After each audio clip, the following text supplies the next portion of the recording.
Yep, you guessed it.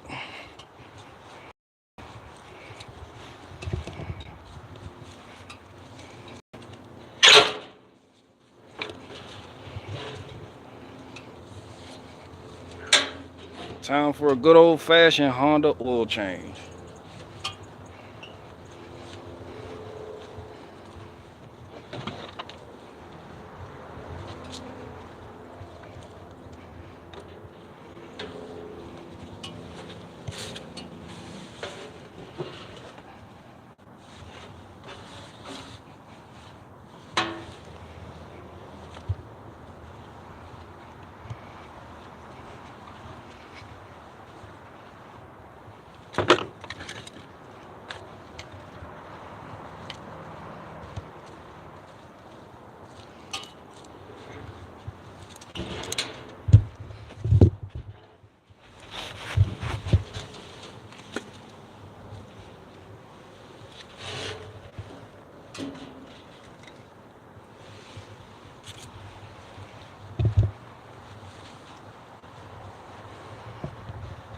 Oh, y'all talking shit early, huh?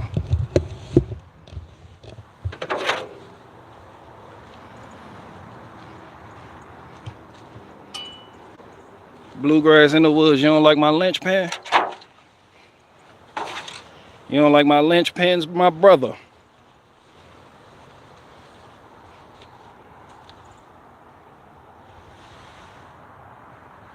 How that make you feel? Huh? Huh? It makes you feel naughty, doesn't it? The rest of y'all don't even know what a lynch pen is, telling me to go to church. Go to church!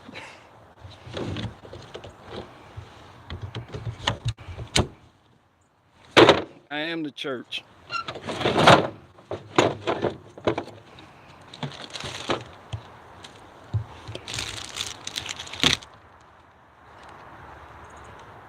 No, I'm not a Christian.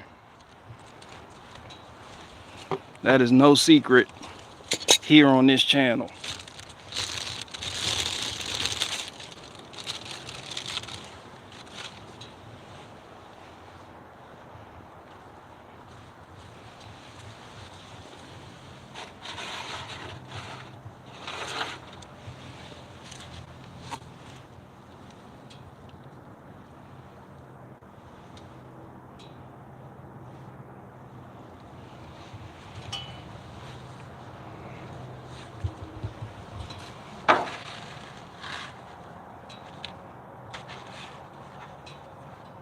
Heathen. Oh yeah. Big time. Big time heathen.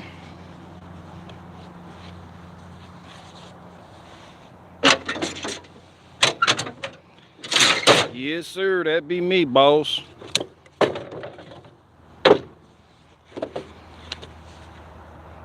Tecton. Check this out. How this make you feel, Bluegrass? Huh? Yeah. Huh? You don't even know what it is yet. Oh my goodness. The stubbies. Check that out. Has a shortened profile so you can reach those hard to reach places. All the way from 8mm to 19mm. Oh yeah. Carry this with me everywhere I go.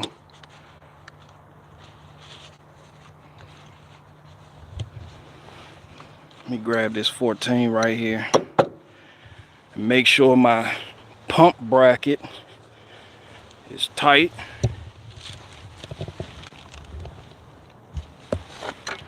So you take that 14, put that on there like so.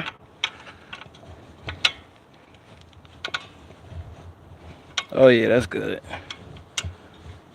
Give it a little bit of BG love. Gotta check these things periodically because they can loosen up on you. Because you gotta deal with all this vibrational situations happening. It's perfect. Got the spare belt for when this one break. I got gear wrench and metric and a Craftsman setting standard. Yeah, I have the SAE too. Not of this though, but I got the gear wrench. And I have the platinum wrenches. Both ratcheting wrenches. And the good thing about this Tekton set is, if you check that out, you see it's not a splined end. So that's a hex. That has the hex. See that? So unlike spline wrenches, you have less of a chance of rounding off your fasteners using these. So I believe I'm looking for this 10. Here you go, 10. I love GX engines and their clones. Oh, you talking about the Predator? The Harbor Freight. Yeah, you got that good old Harbor Freight. Yes, sir.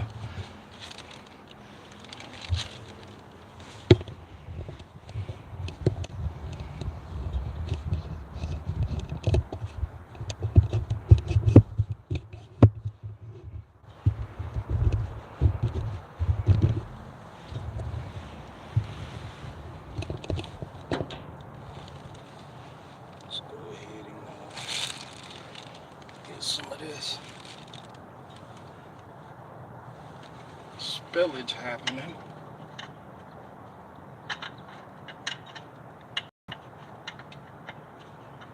Yep, I'm a heathen.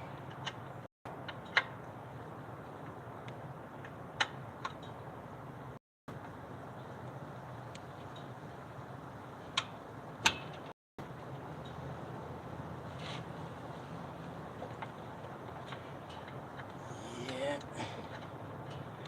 that's just the way it is, folks.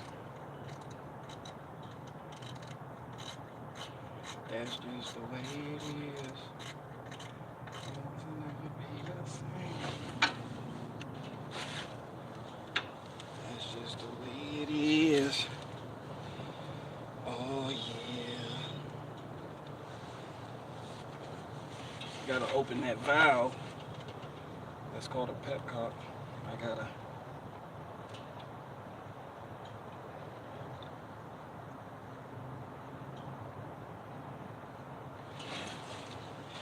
Yep.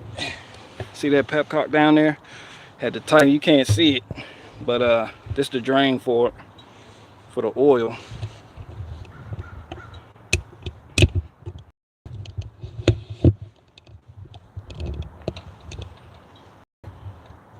So I had to add this hose right here because before it would leak back up in there in the engine bay. It was a hose on there, but it was a little short one.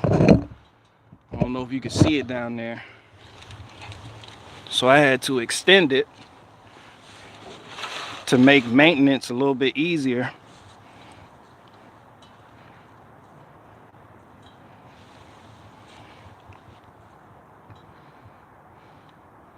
That oil still got a good color to it too.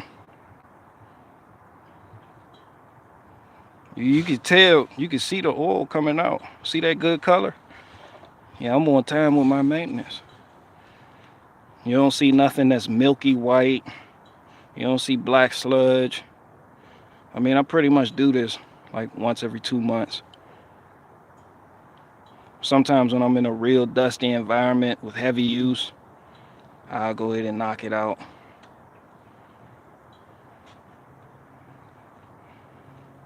See how that's slowing down? This is why I always remove the oil cap. That way it can drain faster.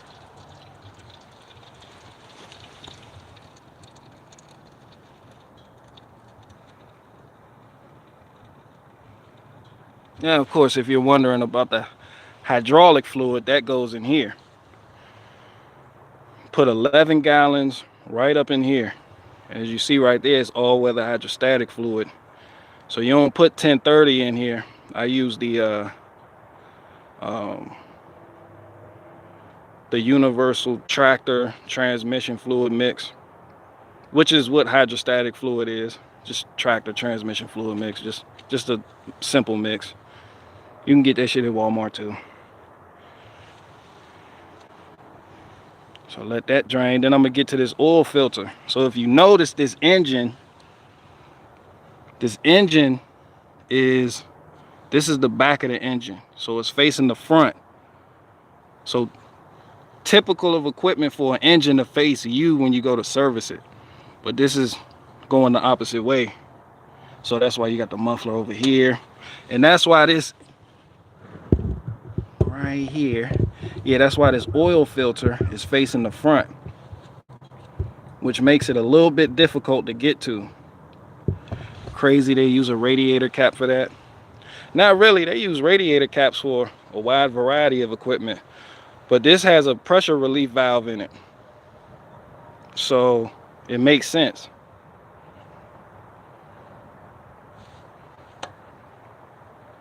Radiators weren't the first to use radiator caps or that style. It's perfect. That way you don't get fluid just, you know, when you get it real hot and say you overfill it, you don't get fluid just hitting you in the back of the head, just squirting all over the place. But yeah, this is an 11-gallon tank. This cross beam right here, these the tanks on this side, tank over here. You see, this is a brand new oil filter, or hydraulic fluid filter from Napa. Set me back 45 bucks. That's a big filter. And of course, when you're removing the filter, you just pull this lever. That prevents the flow of oil.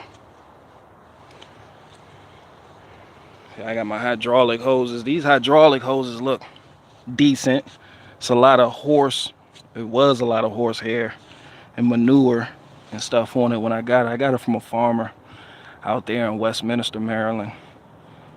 But I had to pressure wash it something good to get it looking like something, you know.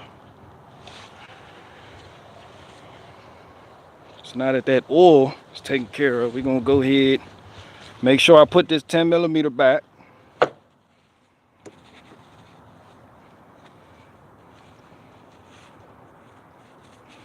Make sure I put that back. And I'm retarded, so I gotta have all of my wrenches facing the same way.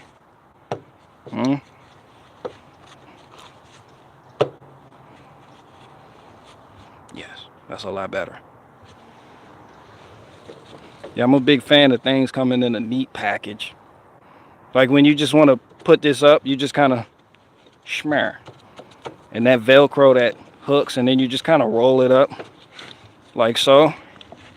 And then you can see that Velcro right there that just kind of snaps. And now you got a little Ushabu, a little baby package right here, just a little, see that?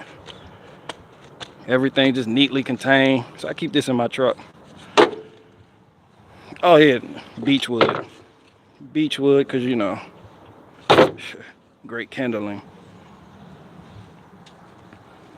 So let's get that oil filter.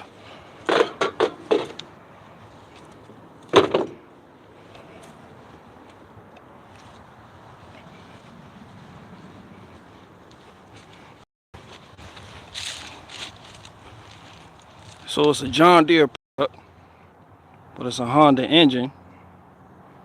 I thought about using the Kawasaki oil filters. They're a lot cheaper. But I'm gonna just go ahead, keep using the Honda oil filters. Because when you go to buy a piece of equipment and you see the OEM stuff on there, it makes you feel better about buying that equipment. You know, just good quality stuff. Name brand stuff. Doesn't even have to be good quality.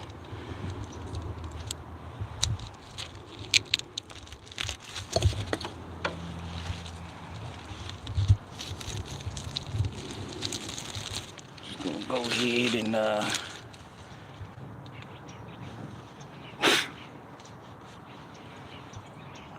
get this oil filter.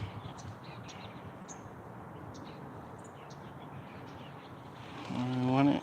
You can see that inside there. It has the magnet all the way at the back.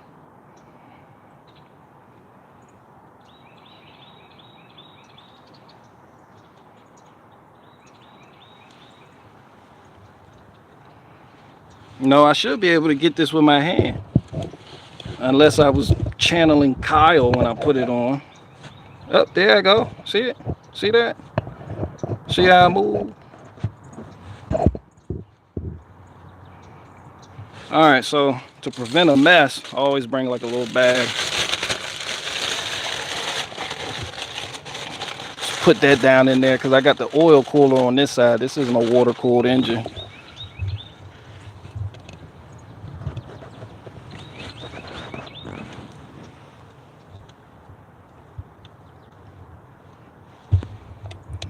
Let's see.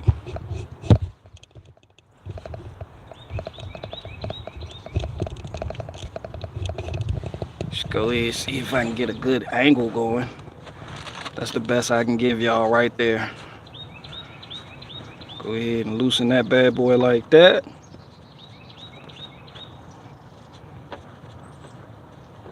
See, this is Manning 101. I know Owen Benjamin likes to talk a lot of shit about people who've been to prison, but this is something he couldn't do. All right, check that out.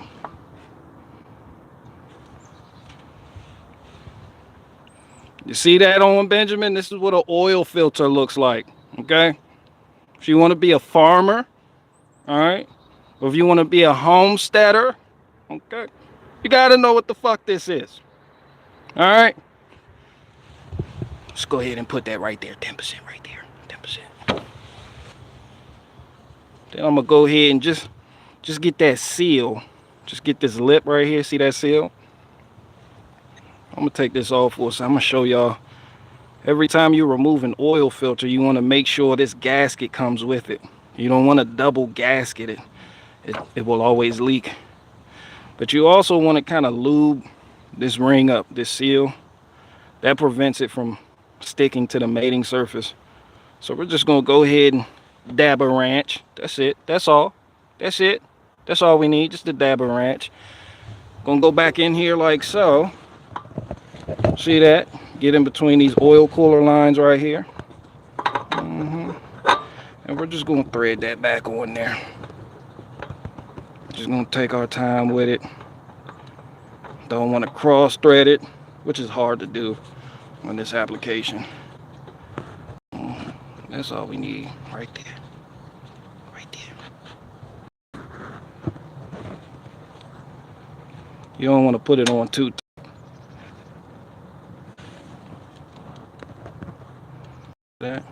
That's all we need. This is the fuel filter. I've already replaced this for the month. I replace these every month. And there's a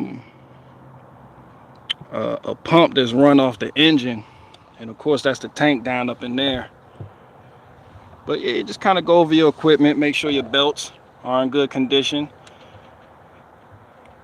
Got these belts from Napa, 2 of them, V belts, 1/2 inch by 53 inch long.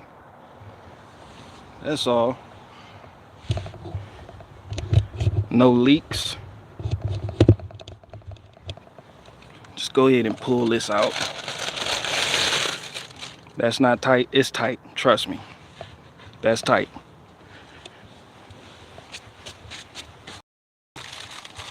Yeah, oh darn, you're definitely a Kyle when it comes to the oil filters, aren't you? When oh darn put that oil filter on, you're gonna need one of these bad boys to take it off. This is actually a good tool. I use this on my truck. This is actually a great tool. I don't know where I got it from. I don't even know what the brand is, but you see it has teeth on the jaws right there for gripping. So what that's designed to do is grab that oil filter and just kind of give it a turn until you can loosen it by hand. But you don't want your oil filters that tight, people. It's not necessary.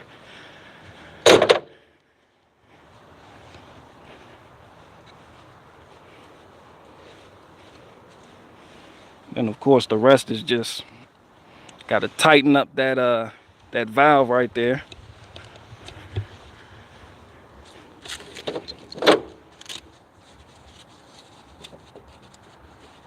Just gonna go ahead and tighten that up.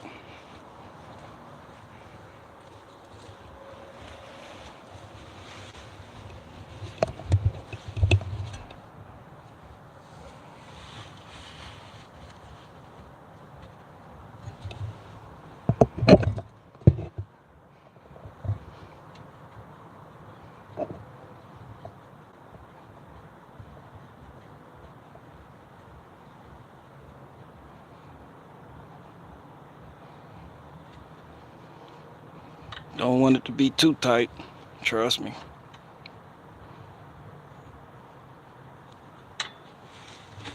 Alright, that's tight. So we got that together. We're gonna move this back, check for leaks as we fill her up. Let's go get the funnel.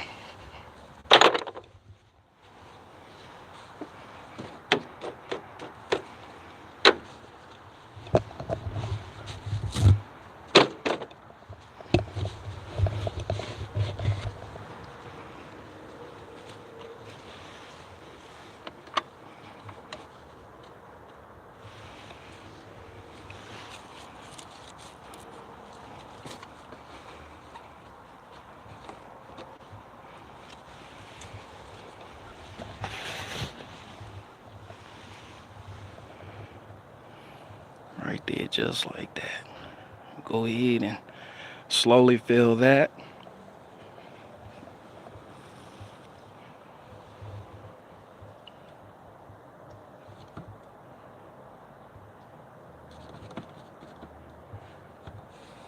Some good oil. It's going to prolong the life of your equipment.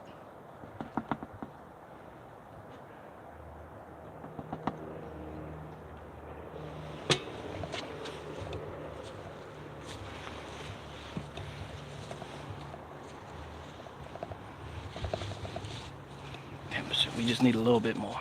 Just a little bit more. No problems, only solutions. Just got a little bit more. Just 2 quarts. Not that much. Just not even that much.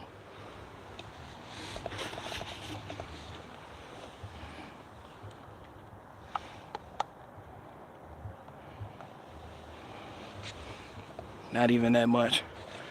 Yep, when you get the 2 quarts, what you want to go ahead and do is then just pull out the dipstick. That's the dipstick. Then you want to check it. Every time you pull out that dipstick, you wipe it off first. Got to go ahead and wipe that off. See that? Wipe it off, stick that right back down in there like sure. That's all you got to do. Give it a minute. And I'll give it a minute. Pull it out. And what do we got? What do we got? Huh? Need a little bit more. Just a little bit more. Just a kiss. Just kiss it.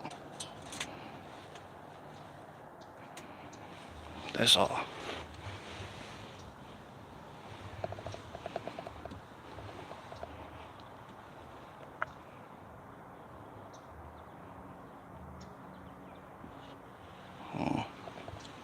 Just a little bit more.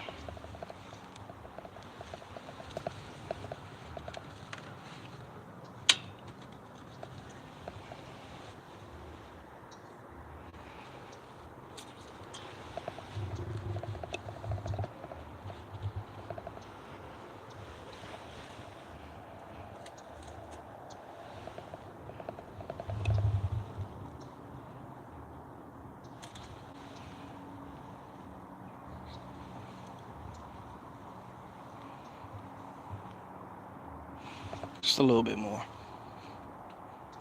A little bit more. And that's that, folks. That's how you do that. That's it. She done. She done.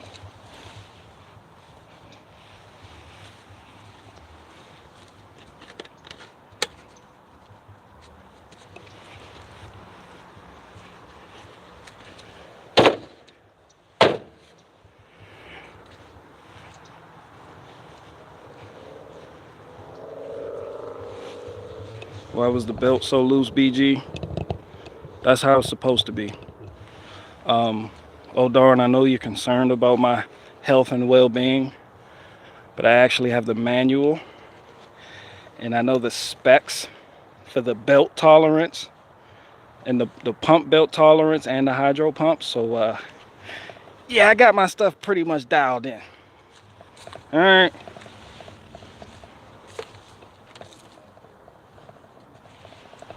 You can go ahead and run that hydrostatic pump belt tight.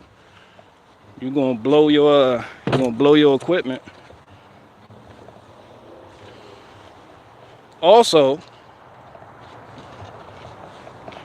you see this lever right here?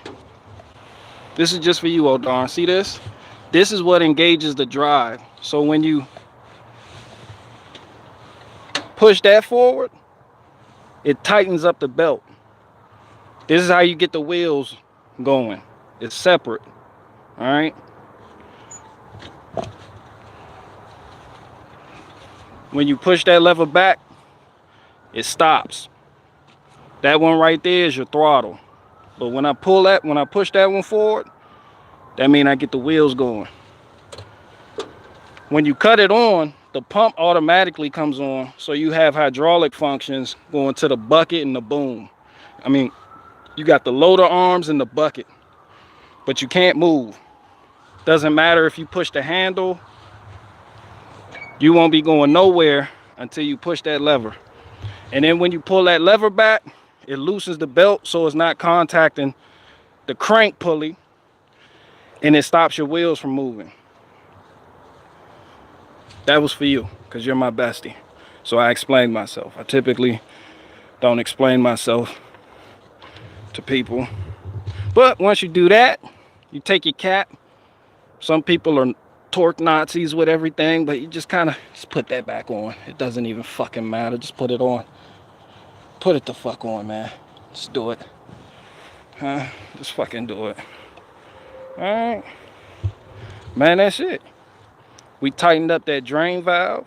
Got the brand new oil filter on there. We checked everything to make sure it was within spec. We filled it back up. That's it. We gotta clean that up. That'll be on a later date.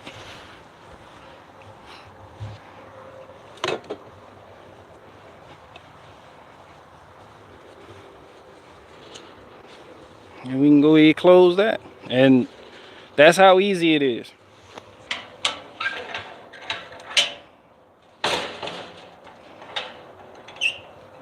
That's how easy it is.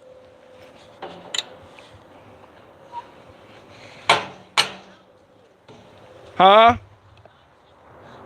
You said what? Oh, darn said what? He did who? Oh yeah, I already took care of that. She said how, darn.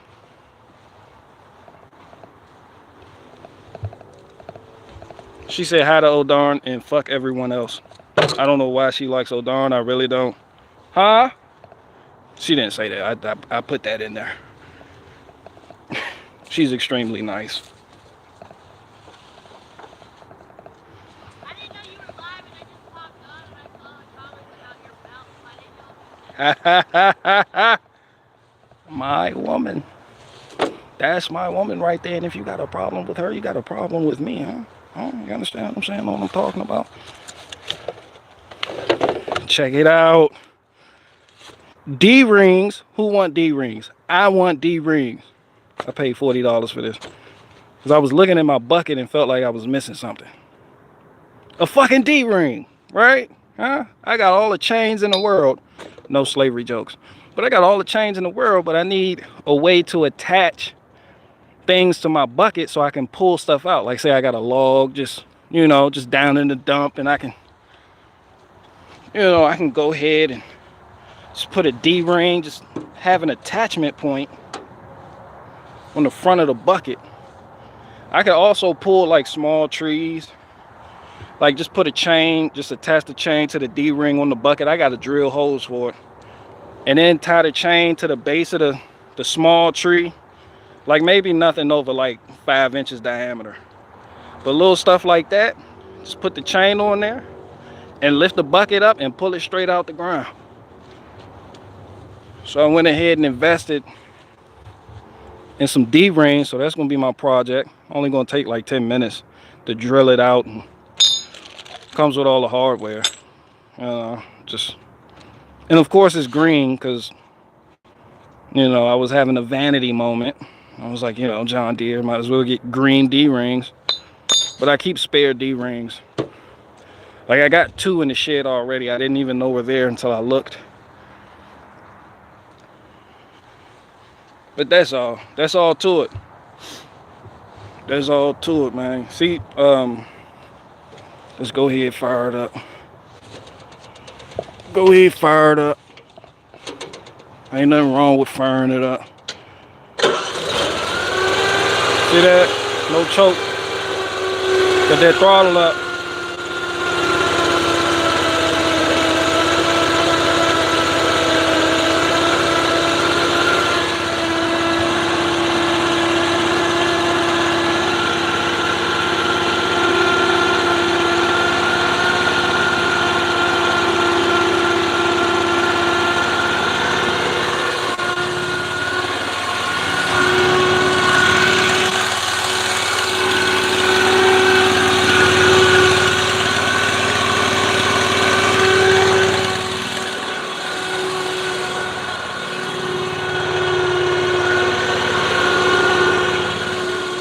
Go ahead, get in here. See my pedal? When we go ahead, throttle it up.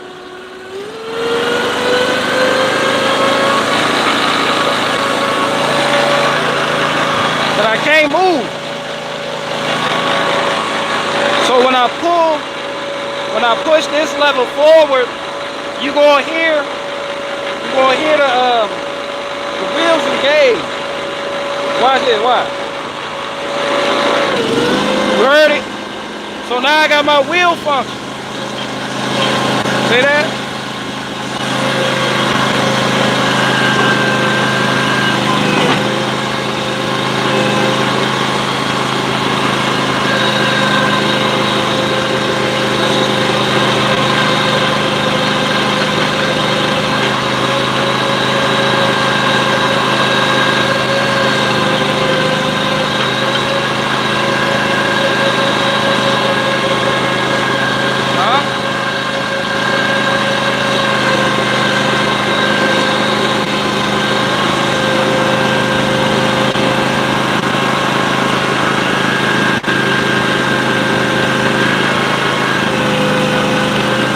See, I already fixed my seal leak.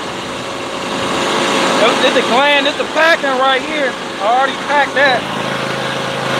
See, I repacked that too.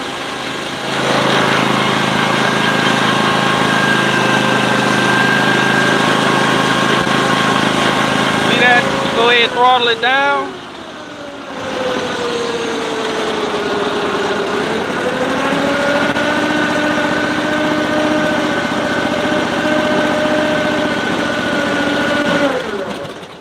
So that's why that belt needs to be loose, so it can cease all wheel functions.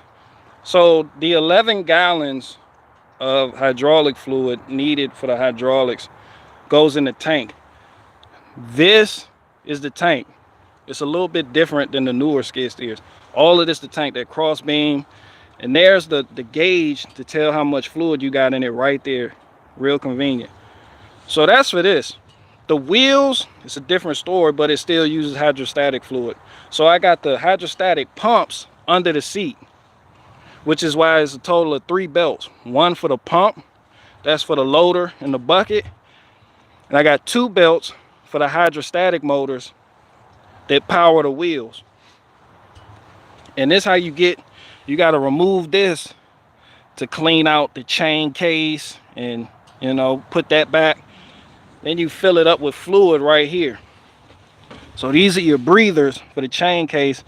And the chain cases on this side, on that side, they both only take 1.5 gallons. So you got 1.5 gallons for this side, 1.5 gallons for that side. And then the tank is 11 gallons. So you got 2 separate functions going on. But yeah, I like that bluegrass, but I can't do that because I got a blank bucket. So I'm gonna go ahead and put a D-ring in the middle.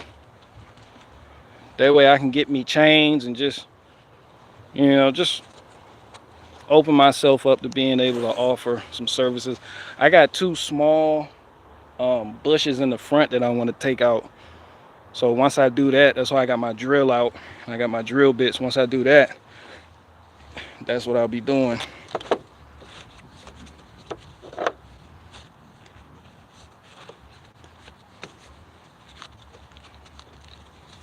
What's the heaviest load it can lift? Well, if you Google it, it's going to tell you 900 pounds. But if you put like 10 Mexicans on the back, you could probably lift like 2,000, 2,200. Just put 2 Mexicans on the back. See, it's not about the size of the engine, it's about the weight. So you need weight. Like this skid steer only weighs 3,000 pounds. So it's not going to be able to pick up that much. The counterbalance, which is the engine and the hydraulic tank and the gas tank, all that adds up. So whatever you put in the bucket, it can't exceed the max that it's going to tip, because you're going to have a tipping point. It can lift it, but it's going to tip. So you're going to get something that may tip you forward going on to the bucket because it's too heavy for your equipment. But if you add some weights and you fill the tires with fluid, that lifting capacity can be increased by a couple hundred, probably. But yeah, this is just a little baby. I don't lift nothing over 900 pounds anyway. But I'm pretty sure it could lift a whole lot more than that. It's just I won't be doing it. Yep, so that's how you do that.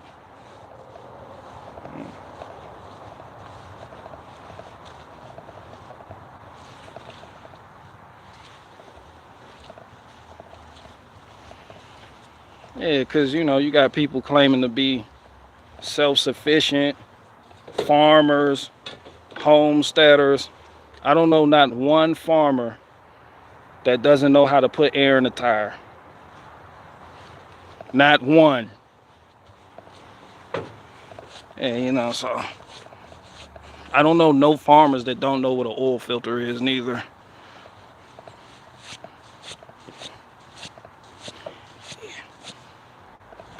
I know Hollywood people that don't know how to put air in the tire because they never had to. Huh? Yeah. Yeah, you hear that, Benjamin? Anyway, what you guys want to talk about?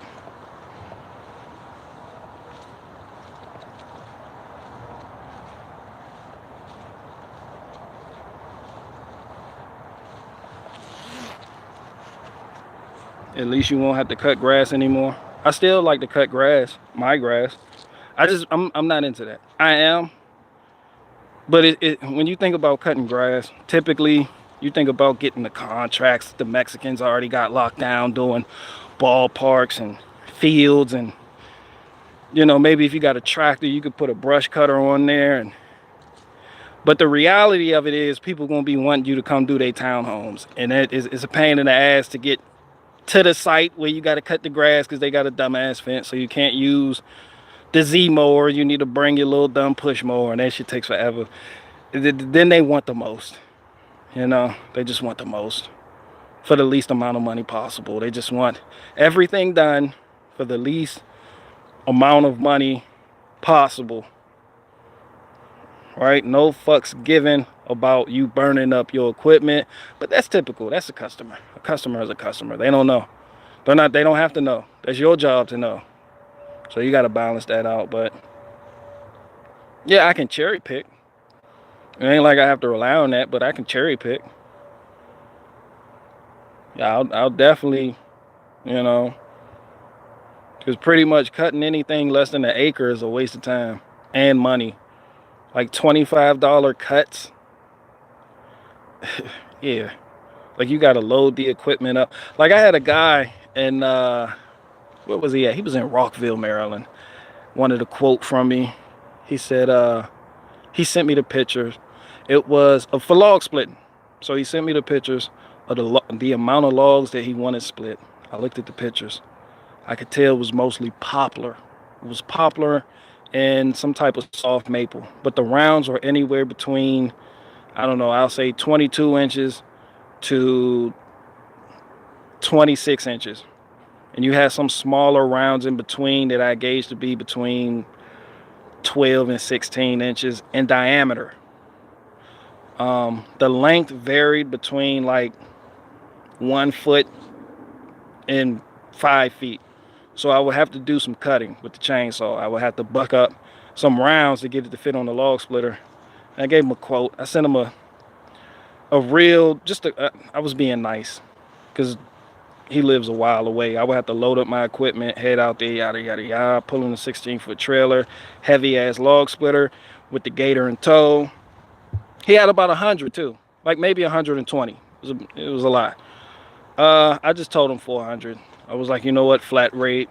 I typically do the hourly thing, but when I go that far away from home, I'm like, I'm gonna just knock it out. I can do it all in one day if I just stick with it, just 400. And his response to me was, I can buy a log splitter for that much. Ha! At which point, that's what customers do. Like the typical homeowner doesn't know shit about shit. Because a lot of homeowners, what they'll do is they'll get a quote for something, and then I can buy the log splitter and do that, and then they do rent or buy a log splitter. You're not gonna get a log splitter for 400, not in this market. Yeah, then they get the log splitter, and then they struggle, and then they end up calling you back anyway, like, yeah, can you come out and split this? I didn't know it was this much work involved. Because when you lift in those big 2 feet wide rounds and you got a log splitter with no log lift and you have no skill or insight how to get the job done, and you don't know how to be efficient with your time, yeah, you want somebody who's a professional in that to come out and do that. Especially when you have something else going on in your life, like you probably work, you're probably into accounting or some shit. You work for somebody in town or somewhere. You don't have time to do that, but you hear 400 and you're like, that's a lot of money. It is. Not even gonna hold you. But for the service provided, it's really not. Especially when you consider where I'm coming from. And obviously, there's no one local that's offering this service. Like, you can go out there with the axe. You're more than welcome to do that, but it's just the general shock of hearing a price, and then the homeowner just goes into this, denial about the reality of the service being provided and what it should cost. It's like that with everything. There's no need to complain about it. It's just understand. Like I've heard some wild shit too, but that's just the way it is. That's just human nature. That's just people. Some people, they're like, yeah, come out and get it done. When you get it done, they're apprehensive when you show up, but they see you complete the job in a timely manner, in an orderly fashion. You're neat, you're hardworking, you show up on time, you bang it out.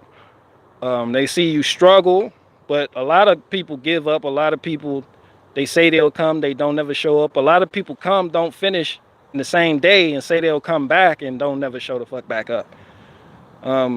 So yeah, it's, people are just filled with actual gratitude when you bang out this service that you just provided for them, that they thought they can go get somewhere else or just rent the piece of equipment and do it themselves. They out there, they looking at you from the window and they're like, damn, that's a lot of work. So, it's something to tell you. Like, I don't take things like that personal. That's the best. I do, but sometimes sometimes you just don't take it personal. Because if they knew better, they do better. I got questions. 52 people in here. Who else are you niggas watching? Where's everyone at? Where the hell is everyone at? Who is live right now? That I only have 52 people in here. Right on, BG. It's all just business. Yeah, that goes with anything. Welding, firewood, big wood, whittling, any service you provide, and people question your prices. Never lower your prices just because someone questioned it. First of all, I learned that from being a mobile mechanic, being a technician. Period. Just being a fleet mechanic, working on. The minute you do that, people are going to continuously get over on you.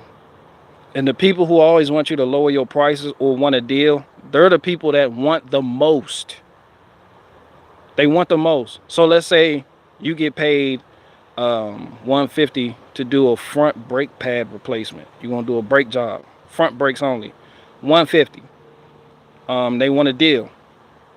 So you're like, all right, 80 bucks. The minute you finish that job, they're gonna have something else for you to look at. And looking requires time. And time is money. They don't respect your time. It's just like I used to tell people who complained about the price, you're not only paying, like this price isn't just, like I can come out and do like a 30-minute, do a 30-minute job in like 5 minutes. And I still expect to be paid in full. Not because of the time involved, but because of my experience, my expertise, my knowledge in this particular field or whatever it is. My knowledge with this particular issue, me helping you out, me taking time out of my life to come out here and do this for you. Yeah, that's money. So you pay people accordingly. You pay people accordingly. Like everyone needs to remember that. Like you got professional people out here to do a professional job, and they're charging a lot more than the crackhead down the street from you. But they're professional. So, you know.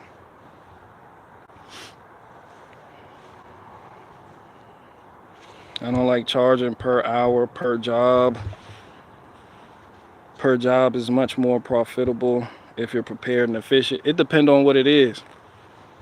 Like a lot of times locally, I'll charge by the hour log split. And y'all know I got that slow ass log splitter. I'm not a bad person and I'm not being Jewy. It's just I know my equipment. I know what I'm worth because that's my time. So if I rent that out, I'm coming with it. And I can assess the situation just from a picture. I don't even have to show up, give you a free fucking quote. I already know what it is. I know what type of wood it is just from one picture. I don't even have to go there. I'd be like, yep, that's that's wild black cherry. You know, that's pin oak. That's pin oak right there. I know that's gonna split like nothing. But that right there, nigga, that's sweet gum.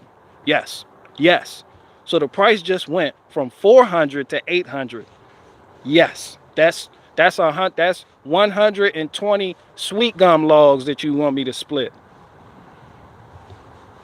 Yeah, yeah. I'm going. Yeah, I know. I already know it. You know, you want me to come out and split some oak? I'm gonna go ahead and split the oak. I'm gonna give you a deal because I'm gonna take some home with me. You know, I'm gonna go ahead and get a truck full. I'm gonna fill up my truck bed, and you know we can come to some agreement. But that sweet gum shit, no, hell no, I ain't coming out there doing that shit. That red elm, Siberian elm, hell no, I ain't coming out there. I ain't coming out there doing that.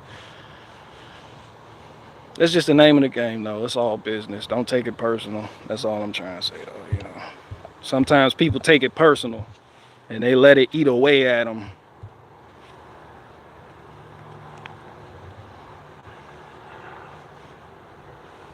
BG gets on and goes. He has worked really hard on his logic. Oh gosh, sometimes it doesn't have a purpose. It's just BG being BG. Well, you know, that's a fair assessment. That's a fair assessment. Oh darn, I can't even push back on you about that assertion that you have.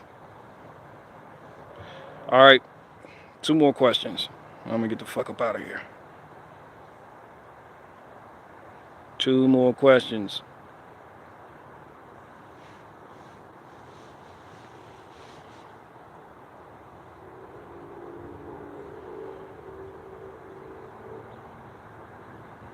That was for the new guy, BG.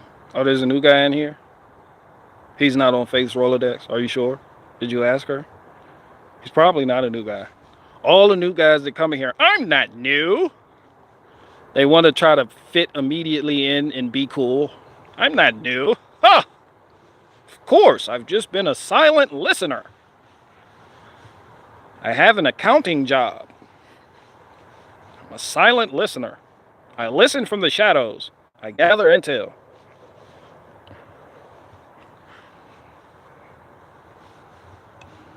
Hey, you got the people just lurking. I lurk too. I be lurking like shit too. I don't even call it lurking. I just don't comment. I don't really comment on. I comment on some of the fake stuff and Hillbilly Hard do something stupid or oh darn or somebody that I don't really like commenting on people's stuff. Like you've never seen me in anyone's live chat just commenting away or I just don't get into that.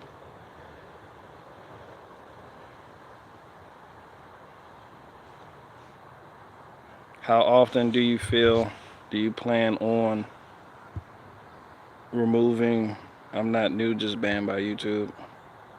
Do you plan on removing those lift cylinders? That's a loaded question. I feel like that's a loaded, disingenuous question. If paying attention to politics ain't give me nothing else, it gave me that loaded question, duck and evade. Somebody asks you some real shit. You just respond, that's a loaded question. You're implying an unfair assertion, and I reject that. But let's table that. I'll circle back. Next question.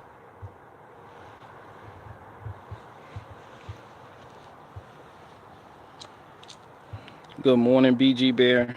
Santy's World. Come on. Let's not do that.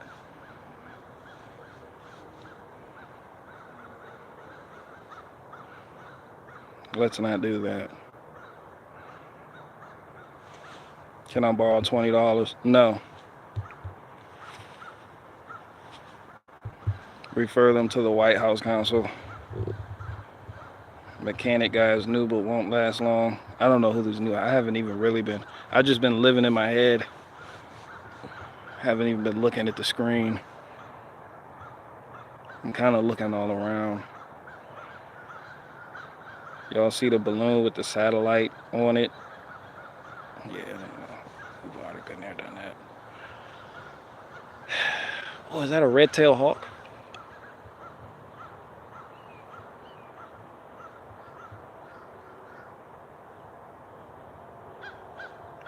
Yes, indeed.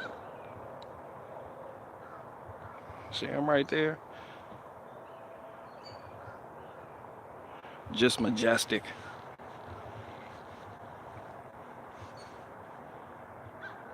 Do you do your own taxes or do you do... Oh, God, that's a loaded question right there. Come on, guys, let's not do this. How about we do this and how about we don't do this and say we did? And let's move on. I need you to shelf that. More bird watching streams in the future. It's possible. Nothing's off the table. Or maybe more maintenance videos for fake homesteading types. Huh? The fake homesteading types. The people who don't plow their own driveway, right? Huh? Understand what I'm saying? The people who don't change their own oil. Huh? The people that don't stack their own wood. Huh? The people that go to Home Depot and buy wood. Huh? Y'all don't hear me. Maybe I'll make more equipment videos for those types of people.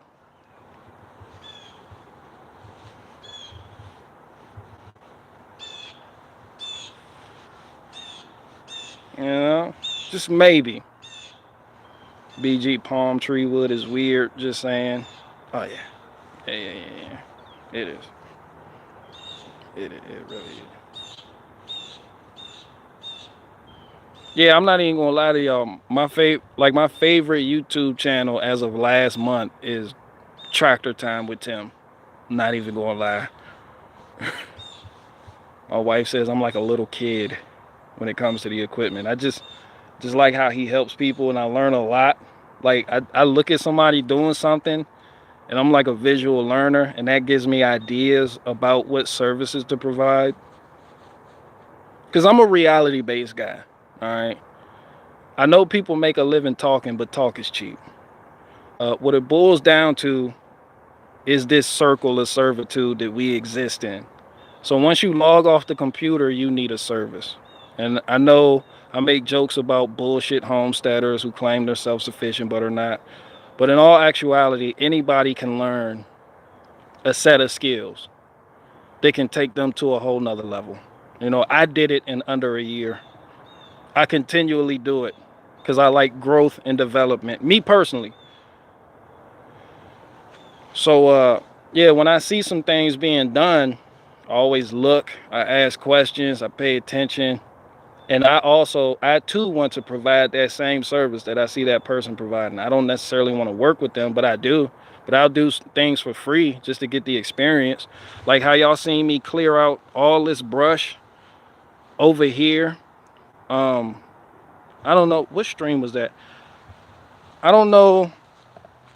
Well, if y'all been with me for a while, y'all know all of this, where this gravel is. Y'all know that used to be.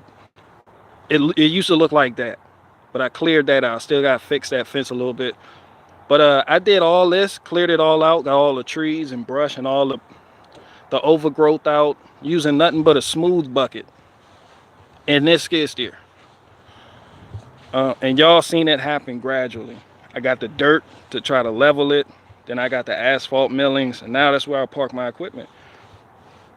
So if I was doing that for somebody, I'd probably go help somebody out, do it for free over time in my spare time. But I kind of know what I'm doing now, kind of, a little bit. Like I'm far from experienced, but I know a little bit, and I know my limitations. And I know the limitations of my equipment, and that's important. You know, so when I see other people doing other things, I can gauge how I would react in certain situations, how I would go about giving a quote, how I would go about um, finding, meeting new people, getting customers, stuff like that. And yeah, you know, you learn what type of attachments you need for what jobs. It's just a whole thing with me. I'm like it's I can't explain it. It's just a whole thing. It's just a whole thing. Yeah. But yeah, that's yeah. I like watching people do stuff. I'm tired of the talkers. I like when people actually get up there and they get shit done. Like it's just one farmer. Like a lot of people don't like, you know, certain people because they feel like they're shills. But I feel like if you are really providing, like the auto repair thing, um, aside for the people, aside from the people that you know they really get all their Milwaukee tools sent to them, um, yeah, and just get free tools, and they just, you know, you got people really doing stuff, and you can learn a lot of stuff from, and that's going to help you out, help your family out, because you know you may have some of those jobs coming up, so you could look beforehand to see what all it takes or what's involved in it. You may have been getting ready to jump out the window, but you've seen him have a problem with that, so now you're like, I need to carry extra these when I go, you know. So yeah, yeah, those, you know, hell yeah. I don't even know where I was going with this. I got one more question left though. I got one more question. BG got fired. BG got fired from Target. Hold on, let me. BG got fired from Target for not taking the mid chubby chicks number. Oh goodness. Did you rent your equipment to begin with? No, not at all. That's not even a bad idea. That's not even a bad idea. A lot of people rent equipment. Some of these professionals, they just rent equipment. Most of them do. Pretty much, yeah, like a good 80% of them. So when you're driving down the road and you see a construction crew working on the road, You'll notice a lot of that equipment says enterprise on it. So the contractor, the person whose job site it is, or who got the contract, whatever, they rented that equipment. A lot of people don't have a place to store their equipment, so they go out and rent it. A lot of a lot of Mexicans do this. They'll rent it, and make the money with it, and hey, I do fancy ownership, but I'm not above. I'm not. I don't think I'm high and mighty for choosing to own. I'd rather own. I'd rather own.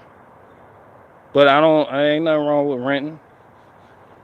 But when you just take out a loan, like some people take out a loan, that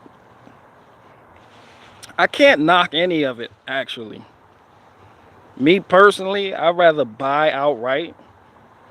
Like I paid cash for everything you see back here, and that makes it harder to, you get an invoice for certain things, and when you're doing taxes and shit like that. But I like paying cash and being done with it. Like I paid cash for the truck, paid cash for the BMW, paid cash for the log splitter, paid cash for the skid steer, paid cash for the.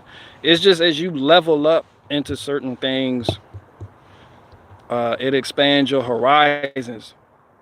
And starting out, you may say, why would somebody do this, or why would somebody take a different route? But the higher up you get, you understand, like some companies, they need a fleet of trucks.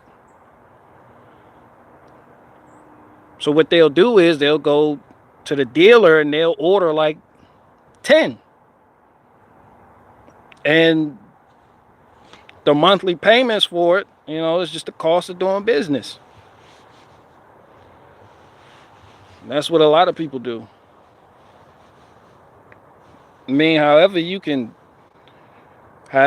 get going, I guess, get going. Like, but you gotta have a plan. Don't just take out a loan and don't know what the hell you're doing. So back to taxable income. What is your yearly? This nigga right here. Faith, can you get him a Mondo burger and set him outside the camp? You are unclean for 7 days, Steve. For that dumbass question. That dumbass question. Set him outside the camp. He is unclean for 7 days. What's the next big equipment purchase? Shit, probably a truck. Probably a pickup truck. But I'm pretty much good though. I'm chilling. Who wants a loan? You'll be surprised. You'll be surprised. Because that's how you play into the system. You get a loan, you up your credit, and that enables you to do more stuff than, say, somebody like me would be able to do. You can go a lot further in this world by doing that. You get your credit scored. Huh? She said, I know I'm going to get a tractor. I know, but I don't, I'm all right. She knows. I know. But yeah, I'm going to get a tractor, but I'll probably get a truck. Yeah, I'm going to probably get a tractor first. But yeah, that's just how you play into the system. And people use the system as an advantage. And people, they take advantage of the system. Not in like no lazy sleazebag way, but they play into it to get the credit up. And because if you don't have that, then you can't rent. You can't, it's just you're limited in what you can do. So, I don't want to conquer the world. But for people that want to conquer the world, yeah, get your credit up. Get a loan and pay that shit off. And ascend the heights. That's all you do.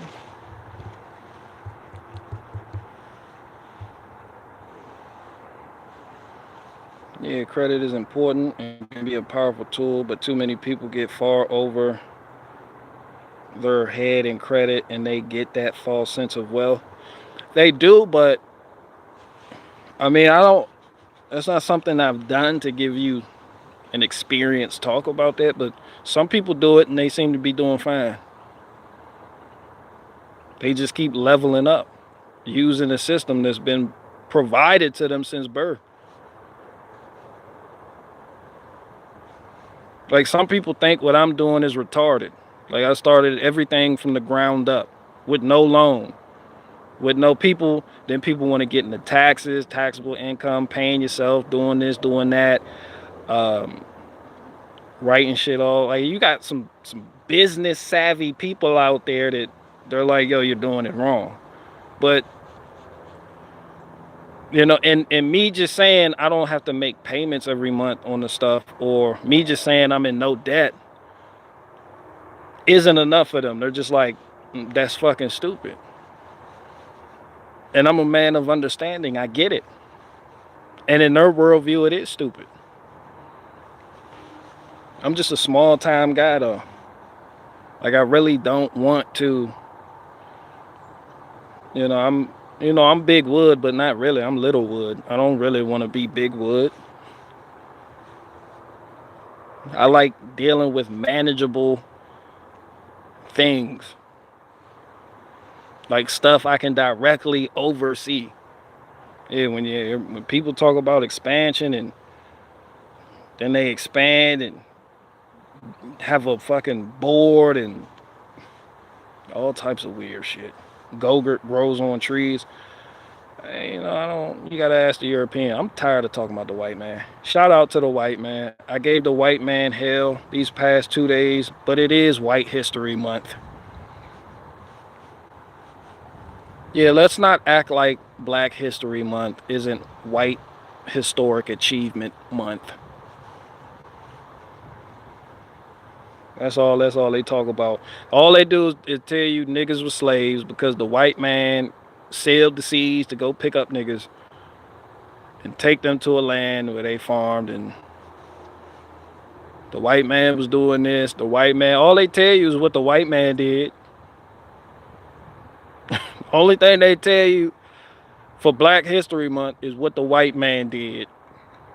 And then they pepper in some smaller cheese, like, Washington Carver invented peanut butter or something. What's the peanut nigga name? This nigga was just playing with peanuts and came out with some type of spread. Yeah, they give you him. And Marcus Garvey. They'll give you Marcus Garvey. They'll give you all types of people. I ain't even gonna hold you. Now that I think about it, they'll give you heroes that went nowhere. That Marcus Garvey and the Pan-Africanist movement went fucking nowhere. You know how long ago Marcus Garvey walked the earth and niggas still haven't done the Pan-Africanist movement, still hasn't went the fuck back to Africa or woke niggas up to that shit? At this point, y'all just washing money for the cartel. All these fucking donations y'all getting, because y'all haven't achieved shit yet. Y'all ain't achieved shit. They're gonna give you your two most famous heroes, Malcolm X, Martin Luther King. The niggas that was shot the fuck up, right? Shit. The shit. Yeah, just give you some shot up niggas. It's Black History Month. Let's talk about these niggers that were shot up. Just give you a shot up hero. Yeah, I don't. Obama. Who the fuck? Yeah, they're gonna give you Obama in later years. I'm pretty sure he'll be up there with fucking Malcolm X, Martin Luther King, and Obama. Yeah, the guy that opened the doors for homosexuality to run rampant. Yeah, just Obama. Yeah, all these fucking movements and these ideologies that clash, and you're like, yeah, why did niggas got a month? Like none of that shit came to pass, and niggas still feel like the walls are closing in, and Whitey is shooting them dead in the streets every fucking day. That's the perspective. We got all these heroes that were shot the fuck up, and the white man is still here oppressing us. What did these niggas accomplish? Nothing. Absolutely nothing. Because all of that shit is vanity. at the end of the day, huh? And you all die. And from the dust you come, and to the dust you return. You all die. Yeah, that shit means nothing. Fucking Black history. That shit is a joke wrapped inside another joke from a different perspective from people in a whole nother culture. That shit has nothing to do with reality at all. Excuse me.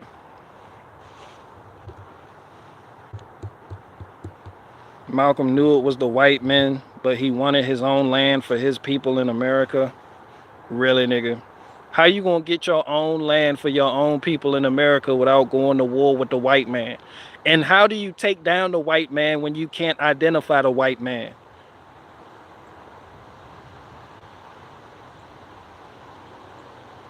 You claim that shit, but you see what the white man did to the Indians. So you think the white man just gonna give you something? You think you could just ask, and the white man shall giveth freelyeth? Nah, nowhere in anybody's history on any continent leads us to believe that this is how the world works. You got to go to war for what you want. If you want the white man, wouldn't even let the white man just take land and fucking, you read about the Civil War. The white man was talking about succeeding, and the white man said, you want to what? You want to take the what and leave the what? The white man declared war on the white man for talking that shit. Shit, y'all want to do what? Hell no, nigga, this the union, nigga. You seen the white man unionize?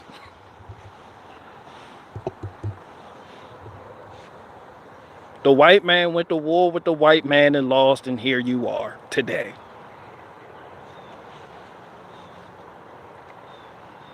You know, just lost. You waved the Confederate flag, shout out to the Confederate flag, but that shit doesn't matter. The shit doesn't matter. They lost. They lost to the white man. Literally. Right there. You seen the white man surrender to Ulysses S. Grant, another white man. Right there on the battlefield. Right there. It was right there. It happened right there. Right there. But here you niggas come and y'all think the white man is going to give you something that the white man didn't even give the white man. See how that shit don't make sense? This is why I don't see the world in colors. This is why I'm just playing with the idea of the white man. I can't explain what the white man is. I don't know who the white man is. I don't believe in race. I don't believe in the white man, but a lot of y'all do, and this shit's stupid. It's just fucking stupid. It's stupid. That's why in the book of Ephesians tell you we wrestle not against flesh and blood, but against principalities. And you understand this shit looking at history. Shit has nothing to do with race or someone's color. Has nothing to do with the tone of your skin. It never has. Just people forgot that and ran with a lie so good that it stuck. But that doesn't make it true. And from the beginning, that was not so. Yeah, you know, you got the Pan-Africanist movement talking about niggas going back to Africa. That shit not happening.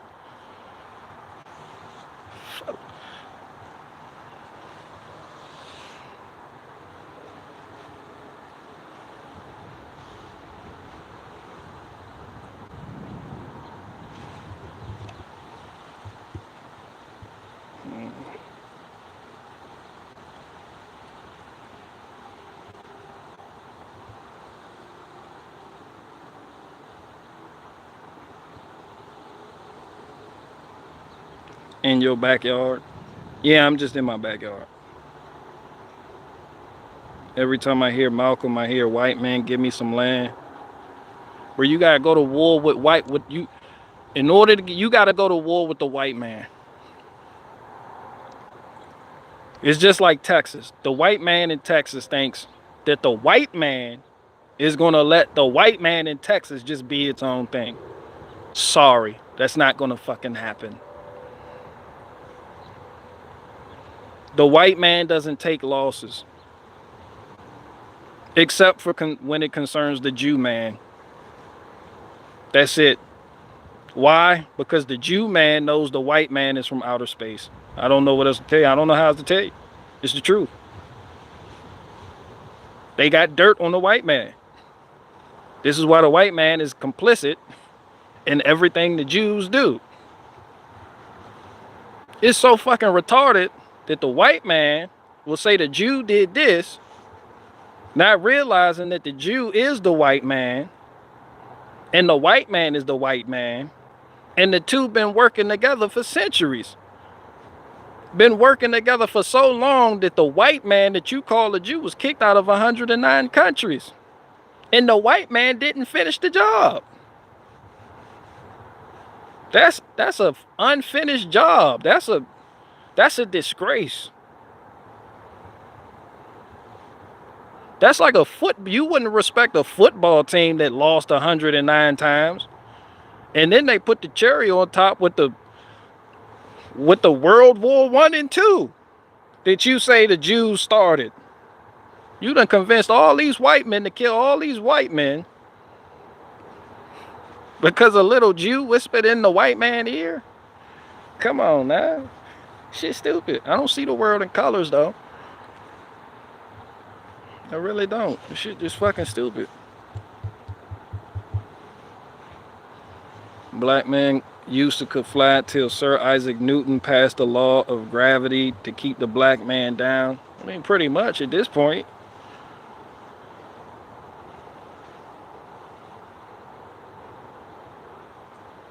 That's more believable than the Jews have transgressed the white man 109 times and the white man still hasn't put them down.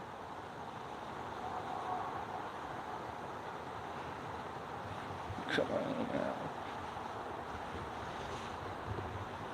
Hell yeah. They just want to keep the black man down with these laws of gravity.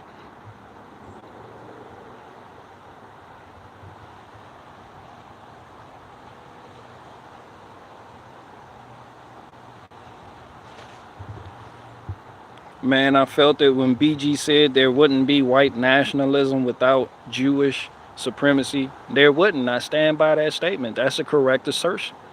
Because a lot of these organizations that they start in opposition to something or as a reaction to something. It's a reaction. So you got something going on with the village people.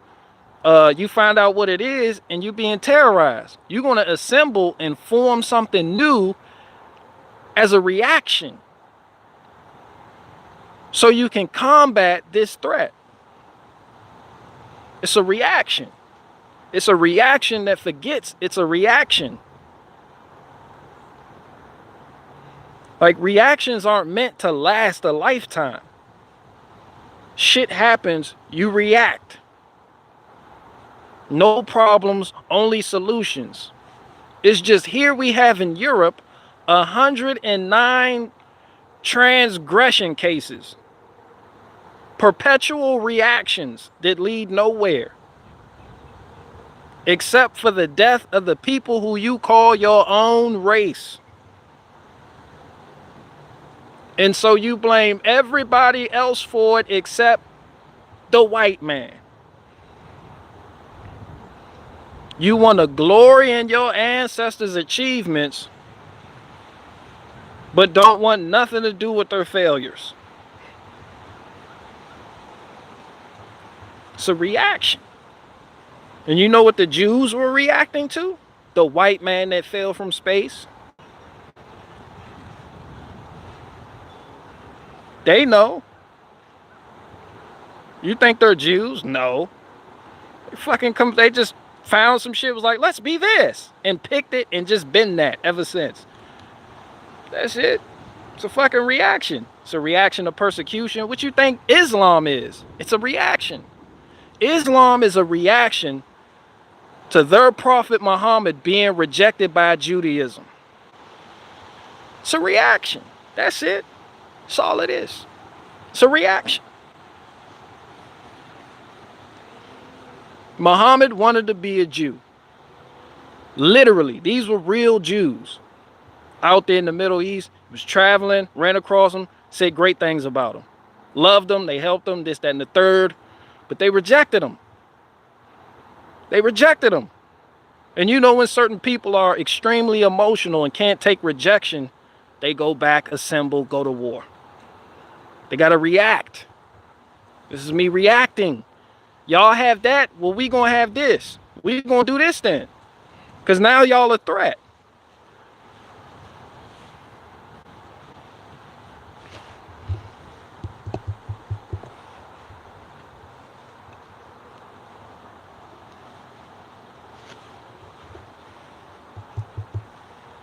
One would think, is it so wrong to be rejected?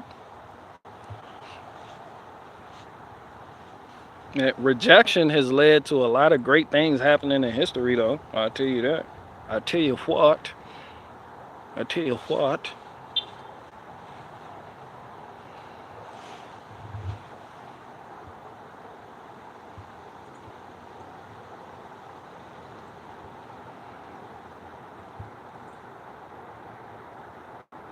Today, the 32nd inch gets mounted on the porch.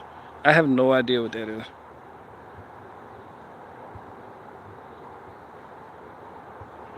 Are you saying we were cast down from heaven, BG? No, I'm saying you came from Uranus. All right? Don't get that confused with heaven and being angelic beings. White people came from heaven. No, nigga, you came from Uranus.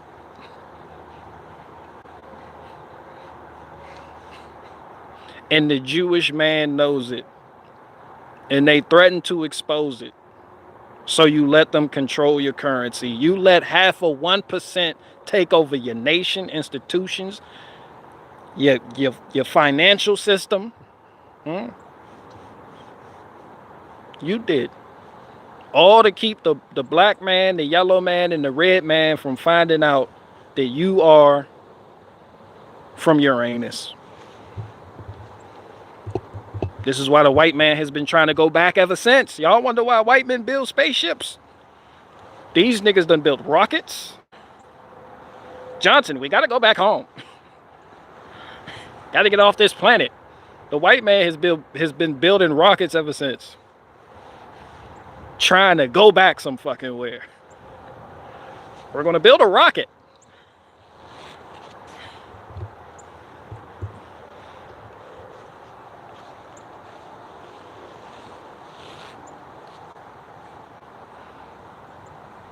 What nigga you know has built a rocket to go to blast all the way up there? That shit just bothers my spirit. That shit just doesn't even feel right. I get the story of Babel just sticks. The Tower of Babel. Well, the Most High was like, oh, hell no. Get back down there. Nah, I'm bothered by trying to go past that right there. Not the white man. The white man act like home is out there some fucking where. Yeah, it just feel wrong just trying to get past, just break past, just get past it, whatever it is. Some people say it's the firmament. Some people say it's water above earth. Some people just say it just feels wrong. Just doesn't feel right. Like deep down in your heart, you know, like we're not supposed to be out there. It's just certain things that humanity know, like we're not supposed to do that. Like you don't need it to be explained to you. You just fucking know. You like, nah, I don't.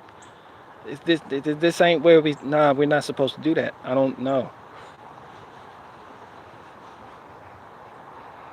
Yeah, the white man doesn't have that though. They build rockets every fucking day with the white man's money. They steal money from the white man to fund rockets so the white man can go back home. Uranus. Back to Uranus. That's it.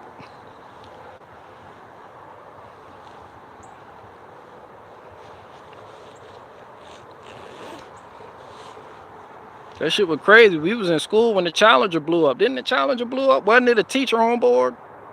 How many niggas would have kept trying after that shit happened? If you spent your own money to build a rocket and put people in it and that shit blew the fuck up, You're gonna be sued out of existence by these people families. What the fuck you mean we're gonna keep building? Johnson, we gotta keep building. Like, nigga, didn't you just see what happened to the last one? The shit blew up. We have to make this work. We have to go home. We have to. Keep trying. Yeah, man, I'm not doing that shit. That Chinese balloon was my ride home.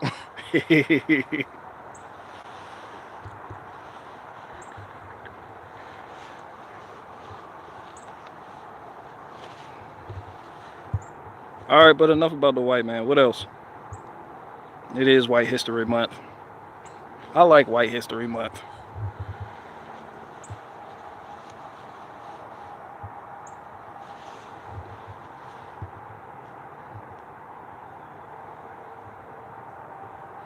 That broccoli casserole got BG gunning for white folk today.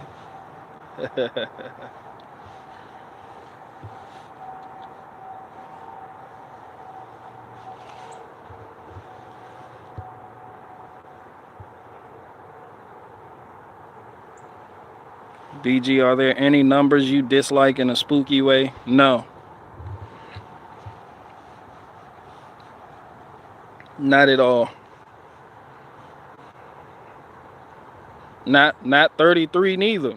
Shit, I'm 33 now. I just turned 33. Illuminati confirmed and all that good shit. Hell no. I don't believe in that. I don't believe in that. I believe these numbers, gematria, or however the gematria. Yeah, I believe that shit is as powerful as your mind wills it to believe. If your mind wills it to be that powerful, it will affect you just like a sickness. You got a lot of people who aren't sick, but they're so scared of something they make themselves sick. You see what I'm saying? And certain people come along and call that a fucking virus. If you believe, I forget the actual clinical term for it, but if you believe you're so fucking sick, you poison yourself. Not Munchausen syndrome by proxy, or something else. What's that shit called? Somebody help me. What is this shit called? No. That's not it either. No. No. Yeah, psychosomatic. Thank you, Supermassive Gravy. I'm pretty sure you're not in Faith's Rolodex neither. Never heard of you before. But thanks for coming in the clutch. Yeah, it's psychosomatic. Where you believe in something so hard, you see them, and you like, and you. That was going on with coronavirus. People were making themselves sick. People didn't have nothing. They willed it. Well, nothing wrong with you. You just want it to be true so fucking bad. But yeah, that's how I feel about all this shit. Yeah, hypochondriac, yeah. Crabs, no. Syphilis, no. What the fuck are y'all talking about? Why the fuck would you bring... Oh, syphilis... What? Cloak Whoop took a call and thought I was live, but I'm 8 minutes behind. People still can't talk corona on YouTube. Is JLP amazing? Shit, people do it every day. Coronavirus is talked out. It really is. It was talked out when it was being talked about. I can't for the life of me just continue to beat a dead horse and just talk about something every day. Except for Oakwood. You know, I can do that every day. Every day consistently. Different types of oak. Like the other day somebody was like, yeah, black oak and red oak, but red oak is a group. The main red oak, when you think of red oak, the main red oak is the northern red oak, but the northern red oak is in the red oak group. Okay? Also, what you also have in the red oak group is black oak. Black oak is a type of red oak. See what I'm saying? You have post oak is in the white oak group. White oak is in the white oak group. There's a white oak called white oak, but it's in its own group. You also have chestnut oak, which is in the white oak group. Chestnut oak is a white oak. Pin oak is a black is in the red oak. Post oak is in the white oak group. You see how this goes? So yeah, I can talk about oak consistently. Just do it consistently. Yeah, but when you see a black oak, that's red oak. White oak is a patriot oak.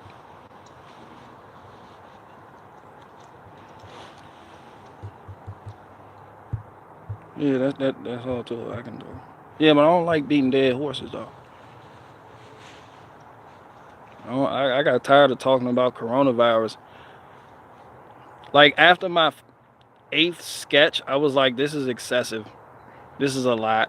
People don't get it by now. You know, I'm moving on. That's like someone choosing to stay in elementary school. Like the world waits for no one.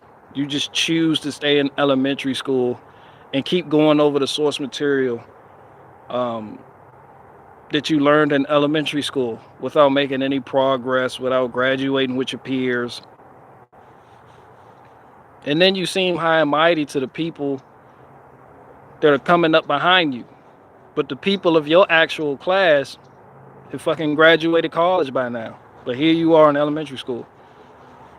You know, it's just one of those things that I feel is fucking useless.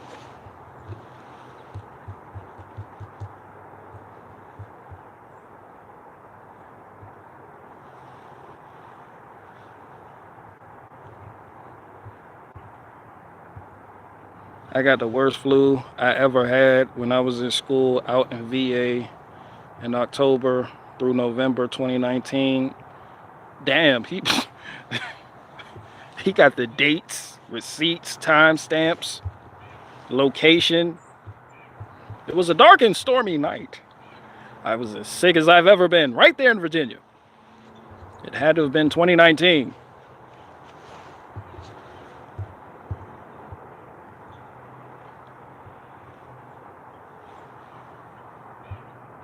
I think it might have been something to do with our military and 5G. Yeah, you know, the white man's military. You know. Hey, get out of my gator bed. Look at him, he just in the gator bed.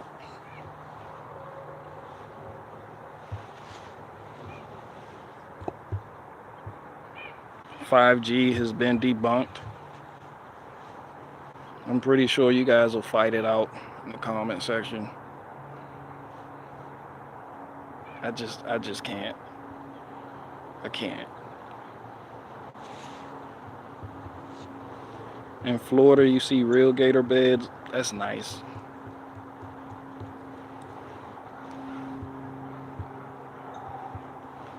Let me see. When I see black oak, it tries to steal my catalytic converter. Yeah, black oak is red oak.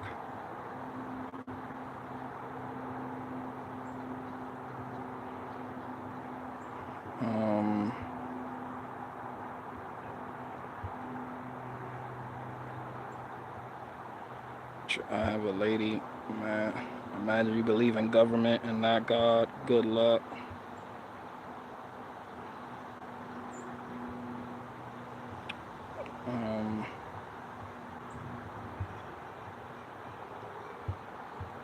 Let's see, geoengineering. Nope, covered that. BG is part of TD Jakes Church. Absolutely not. BG hates the number one. I am the number one. John Deere shill. There's a strong argument for that. There's a strong argument for that. Pretty soon here, I'll have a John Deere tractor.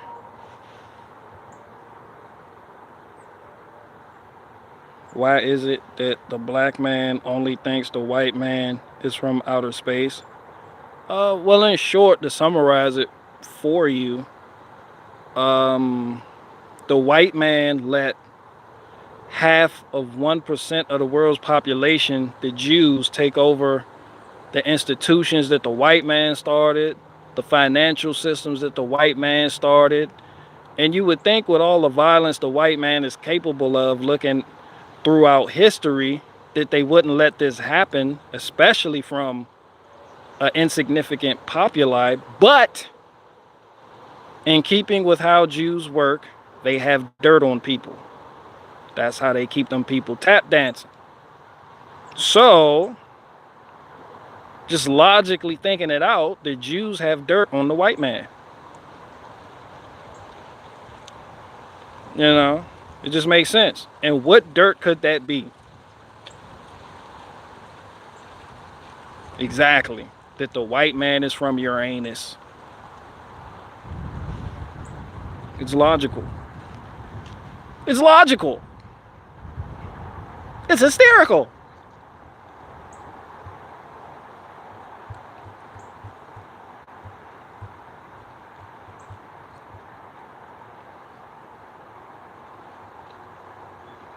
BG, I find it so frustrating how the media tactfully ignores a story for a year, and when they do tell the truth, no one cares anymore. That's life. You can't be, you gonna give yourself a stomach ulcer. They've been doing that since before you were born. you gonna dig yourself an early grave worried about what the media doing. Come on now. You already know the game. You know the game.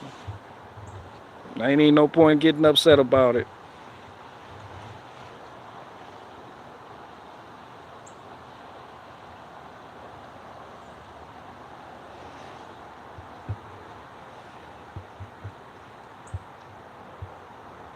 Yeah, the media gonna do what the media gonna do.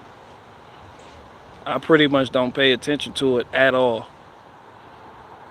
At all. Except for like when I tune into somebody who's talking about it. Or when y'all bring stuff to my attention, like Tyre Nichols. I didn't hear about that shit. Like no one came to me while I was back here working and was, did you hear about Tyre Nichols? Oh my gosh. Like, nah, that's gossip. We don't engage in gossip here. You people do though. I had to hear about it from you people. And then I was scrolling one day and I seen the shit and they were showing the body cam footage and I seen the one cop cock back and charge his punch. And then all types of jokes ran through my head. I couldn't believe no one was making a joke about this. I understand the nigga died. Yes, I do. Yes. I understand he died. But that ass whooping was hysterical. And I believe it's a comedian's job to talk about uncomfortable shit. But I'm done talking about Tyre Nichols. I got a lot of hate. I got and Tyre nigga told me to go back to Africa. Nah, hell no. Tell them the niggas that beat the man to death to go back to Africa. I'm just making fun of the ass whooping. Certain ass whoopings are funny. What they lead to is a whole nother story. But the ass whooping, that shit was funny. It's kind of like Jerry Springer. Yes. Yes. Are you happy, BG? What else is there?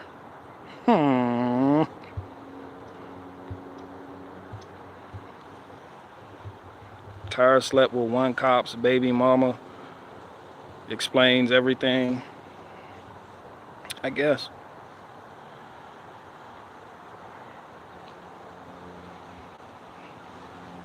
I was just making a point. I didn't really want to talk about Tyre Nichols. That is just a retarded name. In my personal opinion. That doesn't mean much because I'm all the way the fuck out here in Virginia doing my own fucking thing, not getting my ass whooped by the police. Yeah, because I know how to keep my dick in my pants. You feel me though? Yeah, I'm going to talk shit about the shit when it happened though. I don't give a fuck who you are. I don't give a fuck if you died, but what led to your death is funny, I'm going to talk about it. Ain't no such thing as too soon with me. Nah, that's for mainstream comedians. I'm going to talk about that shit. I'll talk about that shit while it's happening live.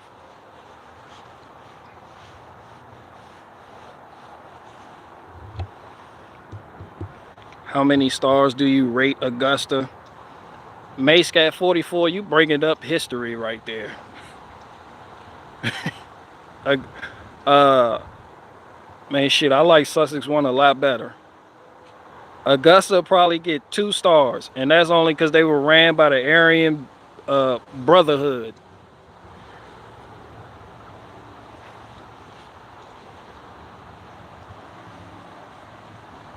This how I know that race shit y'all perpetuate on a daily basis is bullshit. Cause I was at a penitentiary ran by the Aryan Brotherhood. And guess who the Aryan Brotherhood's biggest enemy was? You guessed it. The fucking Aryan Circle.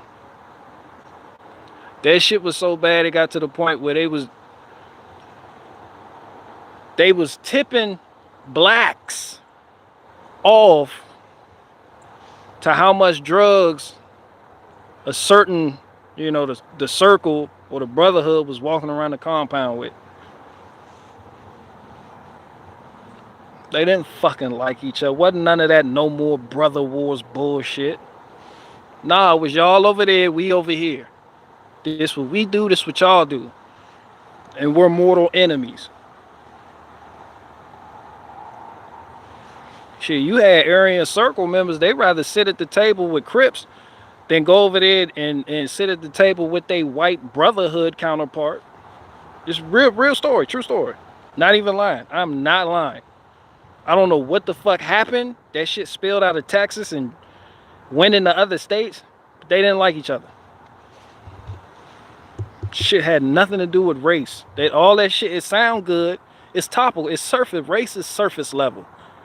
That's what low IQ people use to identify a certain situation that may make them feel uncomfortable. But it's deeper than that.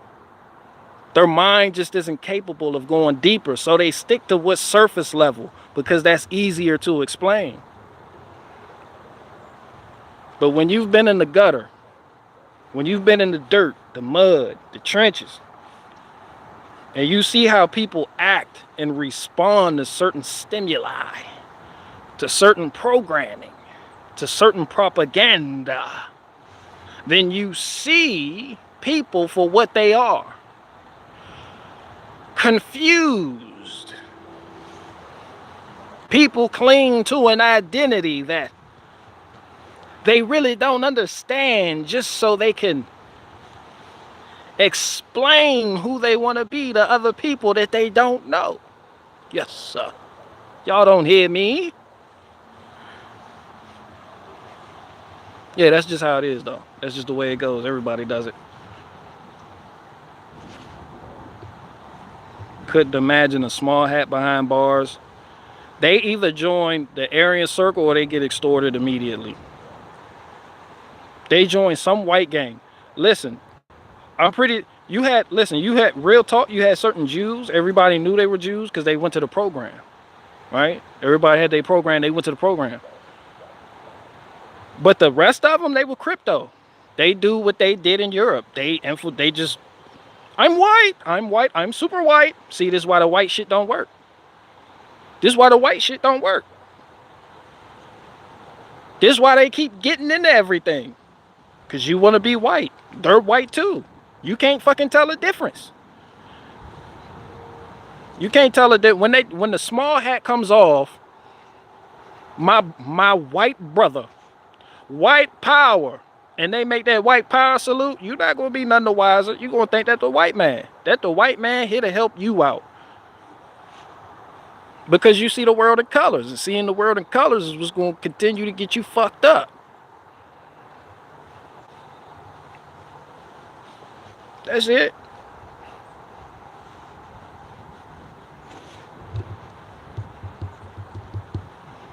Shapiro would have ran the joint. Yeah, and the white supremacist types would have let him in. It's just like that other white supremacist nigga complaining about the Jews. People found out he was married to one. People found out he was a Jew himself. What's that nigga name? He was like big in the Aryan, what's that? I forget that nigga. But people found out he was a Jew. He was like half Jew. Like his mom was a Jew. I can explain. See, what happened was the black man is our enemy. It was like, hey, you're a Jew.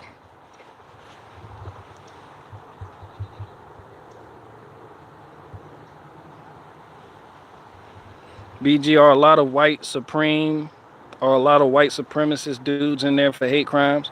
No, a lot of the white supremacist types are in the penitentiary for touching on their little cousins, their nieces and nephews. And this real shit.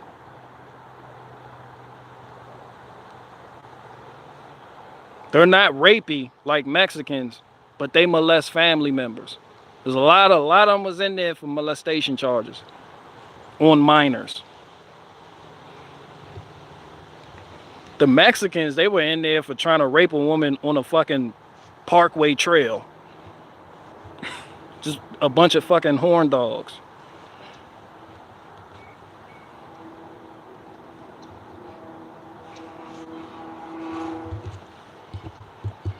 This is true. This is true not only, and I've been to 3 different spreads and have experience in countless different spreads, especially in this state, and I'm tapped in what's going on in other states. This rings true. A lot of them, they can get into positions of power in certain white gangs or organizations, but they got that, they running from that paperwork. Some of them, their reputation precedes them, and they known to play with that knife, so people won't do nothing about it. Because they play with that knife. They got bangers. But, yeah, certain people, they shun them. You'll see a dude walking around with the Hail Hitler shit going on and the Thunderbolts, and but he can't sit with them. That's how a lot of them are, though. Like, it's not like they prey on women. It's always little girls. It's always like little girls. Real sick shit. They're either in there for that or they're in there for drugs because they were addicted. They're junkies. Like, over 80% of the charges of the people claiming white supremacy, they're in there for molesting children or because they're junkies and got caught with some shit or did some stupid shit. And then they go to penitentiary and continue to be junkies. Which is why when you see me come out here with the paperwork on that one stream that almost got niggas hit with RICO, you see that the leader of the Aryan Brotherhood, he was walking around with the Suboxone strips. Because that's what they do in there. They get high. They fuck with that boy. They fuck with heroin. They on that heroin. They get all types of shit in there and just be straight junkies.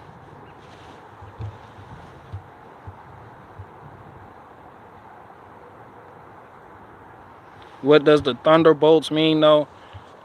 I'm not sure. I'm not in a white gang, so I don't know. But some white gangs are useless.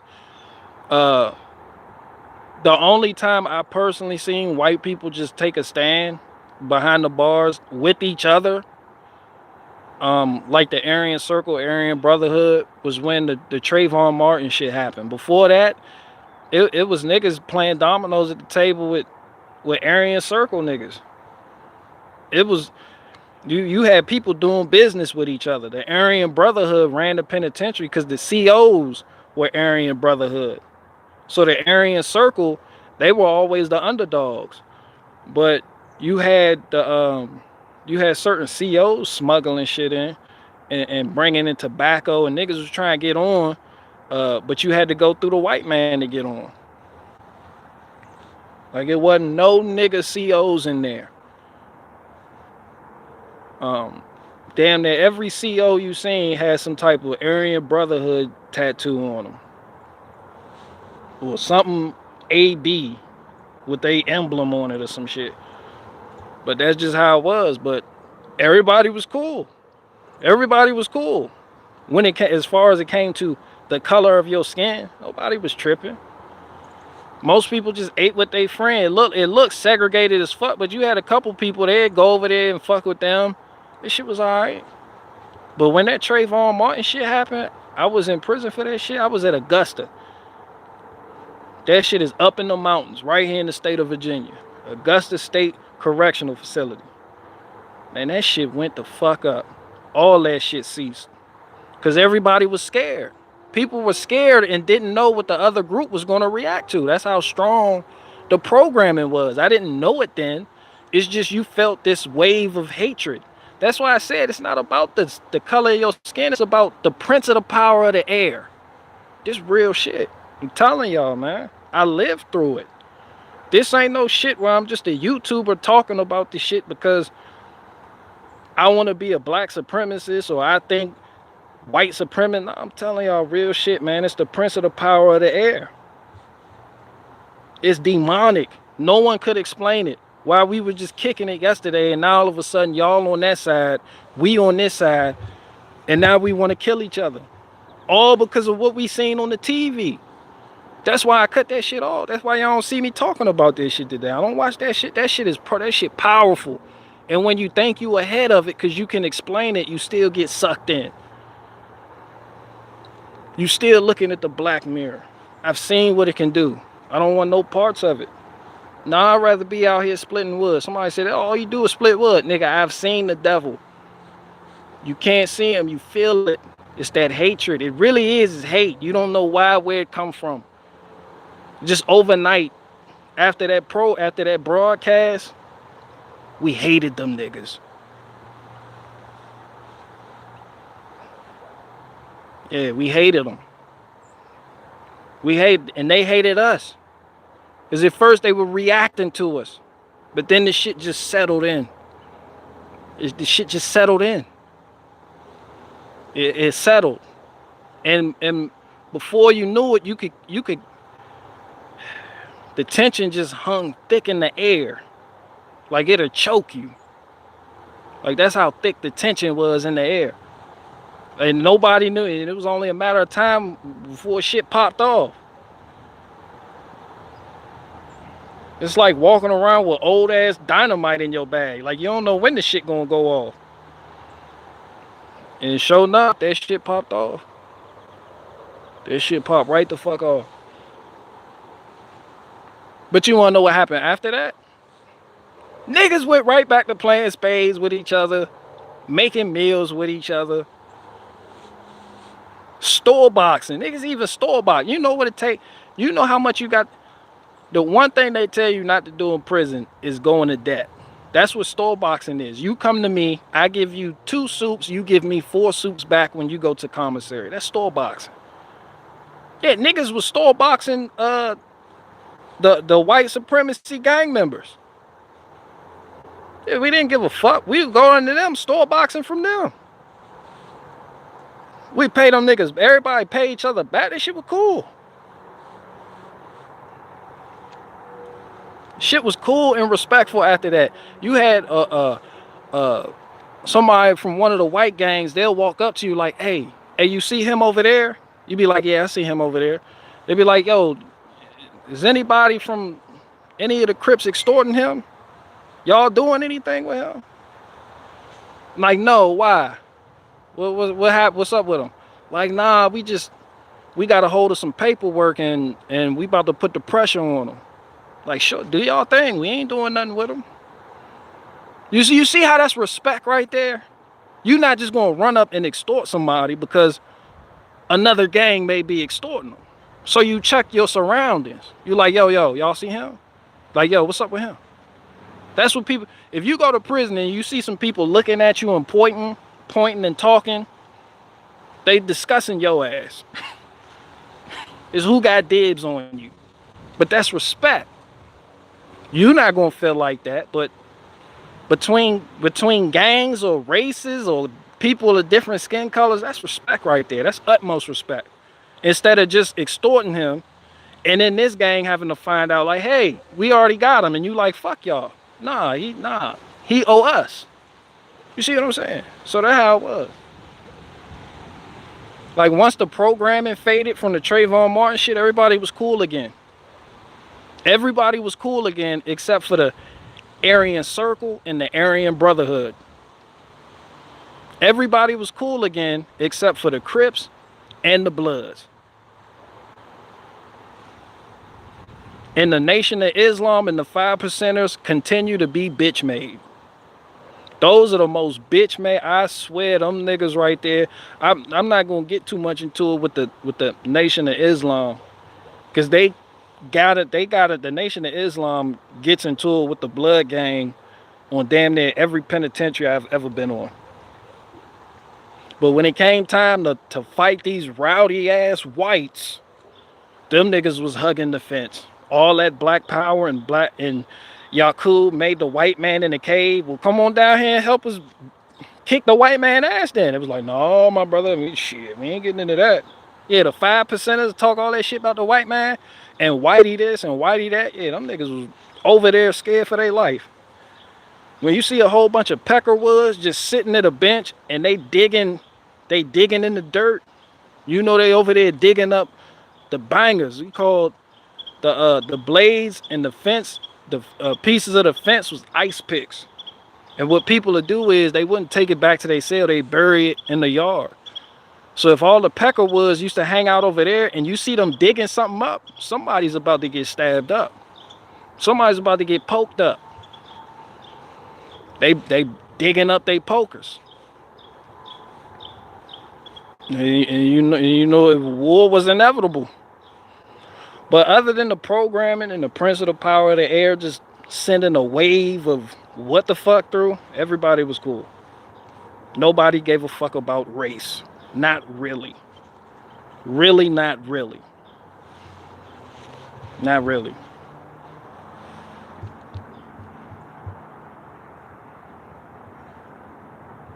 The Africans in Augusta impression from BG is the funniest. I don't even know. I don't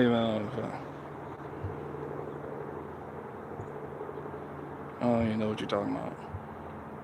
Is that what you're pointing at? Nah, I was just kind of pointing at, like, they would hang out in this. I was just pointing. I'm being animated.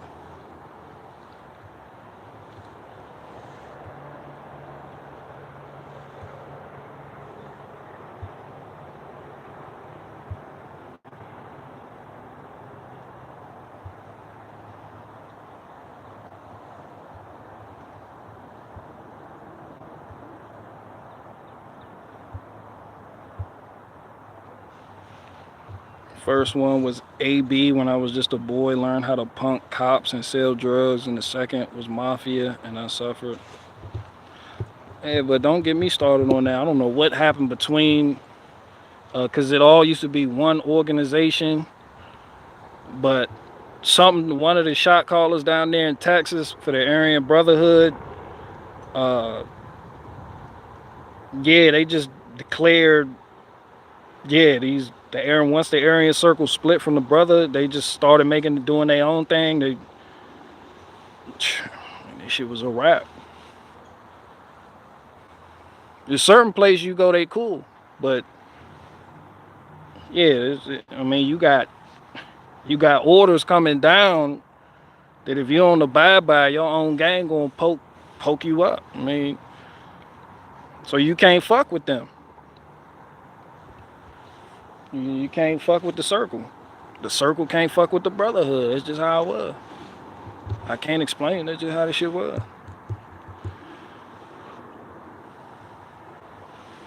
Hide them sheaves near metal so they can't metal detect.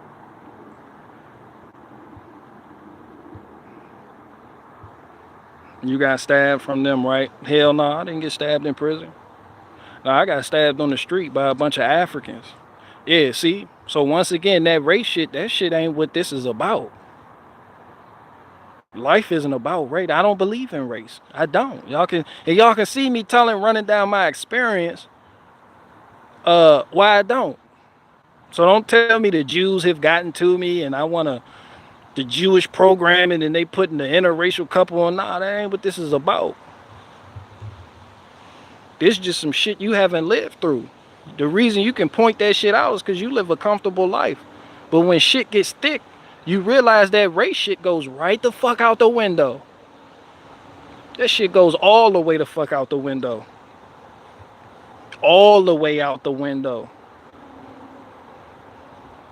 You want to know what them white boys that was on the rec yard was doing when a bunch of niggas was beating the shit out the Aryan Brotherhood leader?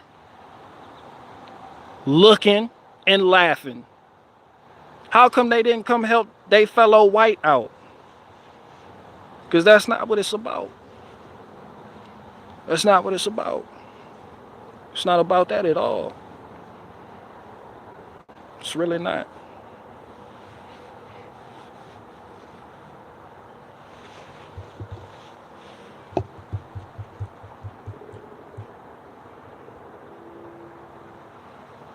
That's where I got the African impression from, your street stories.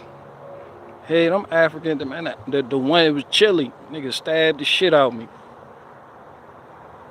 When I seen that nigga get out when I seen that nigga get out his car, you think I could be like, wait a minute, I'm black, you're black, come on, let's talk about this. I have solutions. Nah, Holmes. Nah. Nah. This ain't about the color of your skin and the color of my skin. Nah, this about the principle. It's these principles.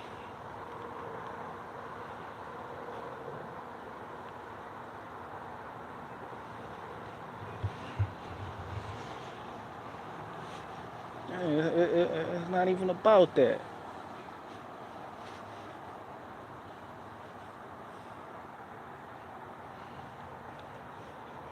All that kumbaya shit and that Pan-African, the Dr. Umar type of niggas that was in prison, man, they some cold bitches. They don't believe none of that shit. They'll have a snow bunny sending them money. You heard? I don't think y'all heard me. Them Dr. Umar Johnson types, them Pan-Africanists, yeah, the white man, the devil shit, man, they'll get a 10-year bid and have a white woman sending them money. And just be bitch made. Won't get into no fight. Won't even look wrong at the white man. What you say, boy? Nothing at all. Nothing. I'm just a black man trying to get by. Yeah, they don't even look wrong at the white man. They don't even fought wrong around the white man.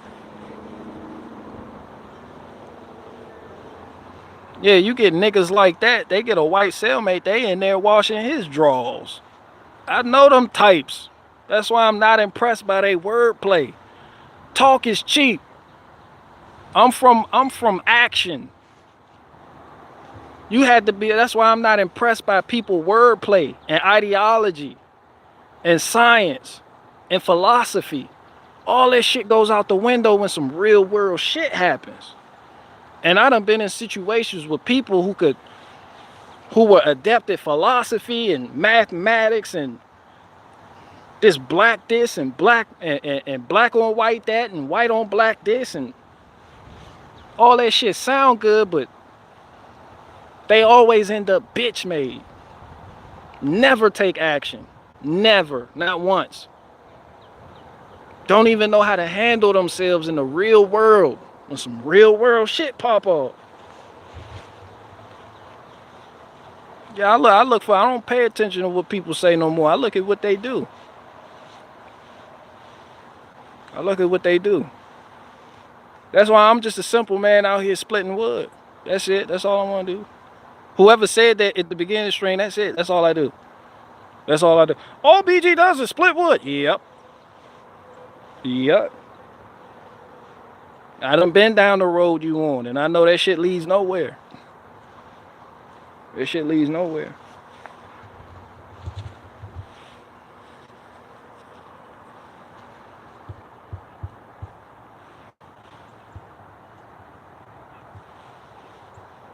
Talk is cheap, violence is golden. Not even violence. Problem solving. Problem solving. The ability to quell a dragon's rage. It's not always violence. People didn't always utilize violence. That was just one of many tools. That's just one of many tools when dealing in real world situations. And when you're dealing with that, nobody ever really wants it to come to that. Cause that shit fucks up that shit messed up the money on the yard. And nobody ever really wanted it to come to that. It's just the prince of the power of the air. You succumb to your desires and pre-programmed fantasies about what you're supposed to be and how you're supposed to behave in certain situations. You become a beast, an animal. All logic goes out the window.